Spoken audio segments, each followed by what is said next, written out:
Bom dia. Teremos, então, 2 aulas de literatura. Vamos abordar as características do período, da segunda geração modernista, e vou falar um pouquinho sobre Dom Casmurro também.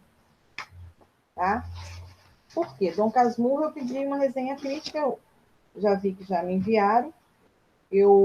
Quinta-feira, vou dar uma passada para vocês, quem já enviou, o que está devendo, que aí tem tempo para estar enviando na sexta. O prazo é até sexta. Mas por esse comentário que eu faço na aula, dá para fazer resenha crítica. Outra coisa, nós temos um trabalho quarta-feira, estou contando com a participação de vocês na apresentação, hein? Não é nada demorado, gente, pode ser uma coisa rápida, breve. Tem um horário estipulado, por quê? Né, de 1 hora, não quer dizer que a gente vai utilizar essa 1 hora de apresentação. A coordenação fala, as coordenadoras falam, entendeu? Às vezes o professor faz algum comentário. Então, é uma apresentação para a turma, dos professores, coordenação. Nós vamos estar interagindo.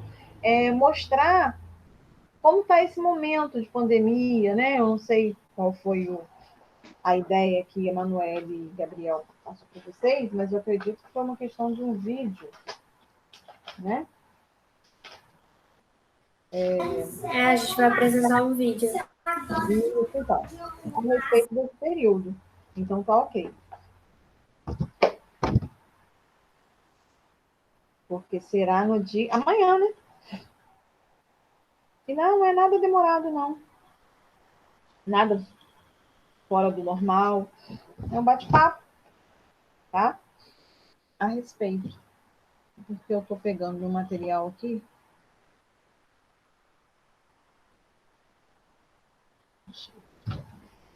Então, primeiro eu vou comentar sobre o livro Cortiço, que foi uma resenha crítica que eu pedi, né?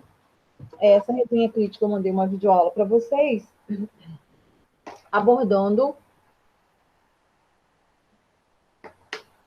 o conceito, como fazer uma resenha crítica. Mas a resenha crítica, o objetivo dela é atrair o leitor para adquirir aquela obra, fazer a leitura daquela obra, assistir aquele filme, assistir aquele espetáculo, aquela peça teatral. E aí a gente faz o quê? Conta a história do livro ali, do filme, da peça, uma introdução, desenvolvimento e conclusão. O ideal é que a gente não escreva a conclusão toda, né? É que na parte da conclusão a gente não escreva o final do livro ali no nosso texto. Que essa parte de conclusão a gente faça o quê? A gente deixe. Olá, Susan. A gente deixa uma reflexão ali para instigar mesmo a pessoa a ler aquele livro, ler aquela obra, tá? Oi. Mas na história fala que o protagonista acha que a mulher dele traiu ele com o melhor amigo dele, porque o filho dele parece com ele. Mas não tem no livro falando que... Não deixa, não, o livro não faz essa conclusão, né? Ele deixa em aberto. Ele já Ele deixa diz, tipo, para você, com suas palavras... concluir. Para você tirar suas próprias conclusões, é isso mesmo. E aí fica a questão se Capitu traiu ou não o marido, né? Então, a resenha crítica é isso. Você vai fazer um texto para instigar a pessoa a ler aquela obra, assistir aquele filme. No nosso caso aqui é o Dom Casmurro. E vocês não têm o livro, então pode dar uma lida em resumos na internet, até em resenhas críticas, só não pode copiar. Né? Você vai produzir a sua própria resenha crítica. E na minha aula aí, que eu dei online, que eu falei também do resumo dele, e vou falar agora, prestando atenção nos detalhes, dá para você produzir o seu próprio texto. Então vamos lá. Vamos falar um pouquinho de Dom Casmurro. É a obra de Machado de Assis, né? E é uma das grandes obras dele, que a conclusão, como o Yuri já falou, ela não é fechada, né? Não se fecha a história do livro, né? Fica ali uma interrogação. Capitu traiu ou não o marido? E aí ele confirma, né? Machado de Assis confirma o olhar certeiro e crítico que ele estendia por toda a sociedade brasileira. A temática do livro é o ciúme, que é abordado de forma brilhante no livro, provoca polêmicas, né, em torno do caráter da pessoa, e a personagem principal feminina é a brasileira aí, né? A personagem brasileira é a Capitu. Esse romance é um romance que se inicia na situação posterior a todos os seus acontecimentos, onde Bento Santiago já é um homem de idade e conta para o leitor, conta para a gente, como recebeu a alcunha de Dom Casmurro. A expressão foi inventada por um jovem poeta que tentara ler para ele, no trem, alguns de seus versos. Bento cochilara durante a leitura. O rapaz ficou chateado e começou a chamá-lo daquela forma. O narrador inicia, então, um projeto de renomear sua existência, rememorar sua existência. Vai, né? Reavivar a sua existência. O que ele chama de atar as duas pontas da vida. O leitor é apresentado à infância de Bentinho, então eles vão mostrar para a gente a infância de Bentinho, quando ele vivia com a família num casarão na rua Mata Cavalos. O primeiro fato relevante narrado é seu primeiro motivo de preocupação. Bentinho escuta uma conversa entre José Dias e Dona Glória, e ela pretende mandá-lo ao seminário no cumprimento de uma promessa feita pouco antes do seu nascimento. A mãe, que já tinha perdido um filho, prometera que se o segundo filho nascesse, ele fosse varão, né, homem, ele seria padre. Dona Glória soubera da amizade estreita entre o menino e a filha de Pádua Capitolina. Bentinho fica furioso com José Dias, que o denunciara e expõe a situação a Capitu.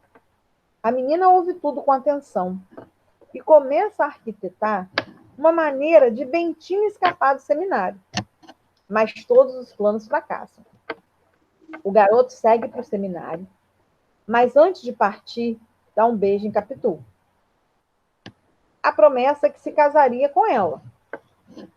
No seminário, Bentinho conhece Ezequiel Escobar, que se torna seu melhor amigo. Em visita à sua família, Bentinho leva Escobar e Capitu o conhece.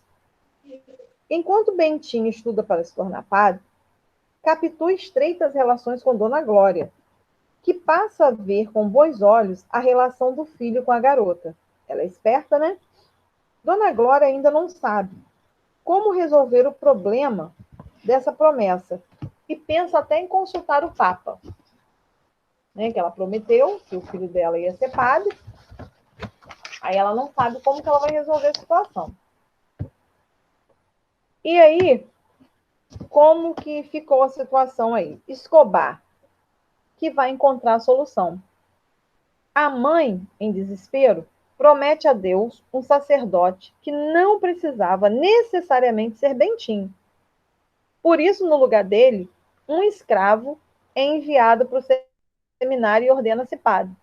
Então, não precisava ser necessariamente Bentinho. E aí, ela envia o escravo. Bentinho vem estudar direito no Largo de São Francisco, em São Paulo. Quando conclui seus estudos, torna-se doutor Bento de Albuquerque Santiago. Então, ocorre o casamento tão esperado entre Bentinho e Capitu. Escobar, ele casa com Sancha, uma amiga de colégio de Capitu. Capitu e Bentinho formam um duo afinadíssimo.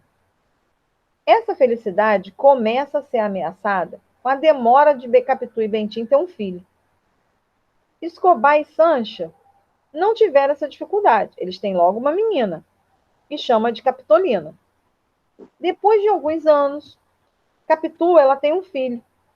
E aí eles vão retribuir a homenagem que Escobar e Sancha fizeram, nomeando Capitolina. Eles dão o nome do filho de Ezequiel. Os casais passam a viver intensamente e Bentinho, ele vê uma semelhança terrível no seu filho, em Ezequiel, com seu amigo Escobar. que em uma de suas aventuras na praia, o personagem era excelente narrador, morre afogado. Bento enxerga no filho a figura do amigo que faleceu, né, no Escobar. E ele diz que foi traído por Capitu. Ele resolve suicidar, bebendo uma xícara de café envenenado. Quando Ezequiel entra em seu escritório, decide matar a criança, mas desiste no último momento. Diz ao garoto que não é seu pai. Capitu escuta, lamenta da situação, lamenta do ciúme de Bentinho, que, segundo ela, foi despertado por uma simples semelhança do filho com o amigo Escobar. Então, eles tiveram várias discussões e eles se separam. Arruma-se uma viagem para a Europa com o intuito de encobrir a nova situação, porque ia levantar muita polêmica, né? No período. Aí, Bentinho retorna sozinho ao Brasil, se torna pouco a pouco o amargo Dom Casmurro. Capitu morre no exterior e Ezequiel tenta reatar as relações com o pai, mas a semelhança é extrema com Escobar faz com que Bento Santiago rejeite seu filho. O destino de Ezequiel é infeliz. Ele morre com febre tifoide durante uma pesquisa que ele faz lá em Jerusalém. Triste e nostálgico, o narrador constrói uma casa que imita a sua casa de infância, na rua Mata Cavalos. O próprio livro, ele traz uma tentativa de recuperar o sentido de sua vida. No fim, o narrador parece menosprezar um pouco a própria criação. Convence de que o melhor a fazer agora é escrever uma obra sobre a história dos subúrbios. Então, aí, deixem aberto, como o Yuri falou, a questão se Capitu traiu ou não Bentinho, né? E os principais personagens aí nós temos o Bento Santiago, que é o Bentinho, que ele narra a história, né, com suas memórias, e ele faz parte da elite carioca. Capitu, Capitolina, era o grande amor dele, de Bentinho, pobre, mas independentemente é avançado. Escobar, que é o melhor amigo de Bentinho, estudaram juntos no seminário. Dona Sancha, mulher de Escobar, né? Ex-colega de colégio de Capitu. Dona Glória, que é a mãe do Bentinho, adora o filho e é muito religiosa. Quer que o garoto se ordene padre, como cumprimento de uma promessa dela. Aí José Dias, que é o agregado, vivia na lavoura, na casa de Dona Glória, né? Suposto médico, tem o hábito de agradar os proprietários da casa. Tio Cosme era irmão de Dona Glória, viúvo, advogado.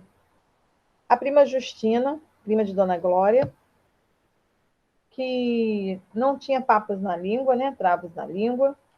Pedro de Albuquerque Santiago, que era o pai de Bentinho, que faleceu quando ele era pequeno, muito novo.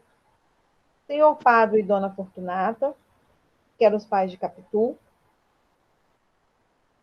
que viam no casamento da filha aí com Bentinho uma possibilidade de ascensão social. Ezequiel, que era o filho de Capitu, onde o narrador sustenta essa dúvida, né, quanto à paternidade. O garoto tinha grande semelhança física com o amigo Escobar. Então, essa aí é a história retratada em Dom Casmurro. Por isso que essa obra, ela nos dá a possibilidade da gente trabalhar, né, se tivesse tempo até, de repente, a gente poderia ter feito uma sala virtual, poderia ter a nossa prova, vocês apresentando a questão do júri simulado, né, que a gente vê muito aí, em relação à Capitu. Se ela seria ocupada, né? Na verdade, se ela teria traído ou não o marido, tá? Falando da nossa avaliação, a nossa prova não é só de múltipla escolha, tem questões discursivas, tá?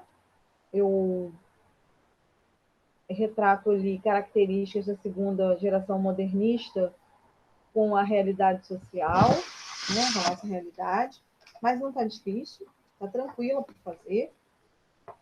E agora a gente vai falar aqui um pouquinho, eu vou dar uma passada nas características aí da segunda geração modernista, né?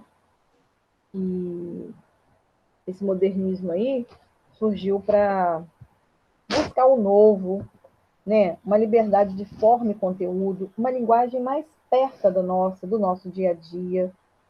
É um ataque à burguesia frequente, valorização do nacionalismo, da pátria, humor presente, paródias, né? Poder agora estar aberta à crítica social, à luta social, à denúncia, o regionalismo que a gente vê marcando aí esse modernismo, que eles retratam muito a região do Nordeste, né? Abordam muito a seca nordestina, tá? Então, basicamente, são essas características que a gente vivencia aí nesse modernismo, né? Na segunda geração modernista, que ela se divide em prosa e poesia e prosa. No capítulo 1, ele retrata a poesia, né? E representa um período fértil e rico para a literatura brasileira, para muitos artistas da segunda geração modernista. E as características principais dessa geração modernista, segunda geração modernista, poesia. Eles têm a influência do realismo e do romantismo. Trabalham o nacionalismo, a valorização da pátria, a questão do universo, do regionalismo, né, que visam muito, retrata muito o Nordeste, a seca nordestina. Mostra a realidade social, o dia a dia do indivíduo, uma realidade social, cultural e econômica. Simples, clara, aberta. Valorização da cultura brasileira, né? Uma linguagem coloquial, mais acessível, tá? Principais autores aí, José Américo de Almeida, Graciliano Ramos, Jorge Amado, aí na prosa, né? Na poesia nós temos Drummond, Mário Quintana, Murilo Mendes, Vinícius de Moraes, Raquel de Queiroz também na prosa. E a prosa? O que a gente pode resumir aí de características da prosa, nessa geração de 30 aí, né? Os principais autores eu acabei de falar, José Américo, Raquel de Queiroz, José Lins do Rego, né? Era uma fase de consolidação, nesse momento aí da prosa, e essas características marcantes nesse período, que eram a influência do realismo e do romantismo, né? A temática era o cotidiano, era o dia a dia, numa linguagem coloquial, mas simples e acessível, tá? Visava, retratava a realidade social. A gente vê aí na obra Dom Casmurro, ele está falando do dia a dia, né? Fala da questão econômica, da questão cultural, do nacionalismo, da valorização da pátria, do universo, do regionalismo, que eles retratam bastante a questão da seca do Nordeste, no Nordeste, né? Que é a marca aí do modernista aí. Retratar a região Nordeste, a seca, o homem, né? O cangaço, o dia a dia do homem, o homem brasileiro, lutador. Ok? Alguma pergunta a fazer a respeito? A gente está dando só uma passada nas características, fazendo uma abordagem, e vamos nos encontrar na quinta-feira na aula de redação. Ok? Tudo bem? Ok. Quinta não, antes Ok. da noite no projeto. Tá bom? Espero vocês no projeto, então, amanhã. Fiquem com Deus. Tá. Tchau. Tchau.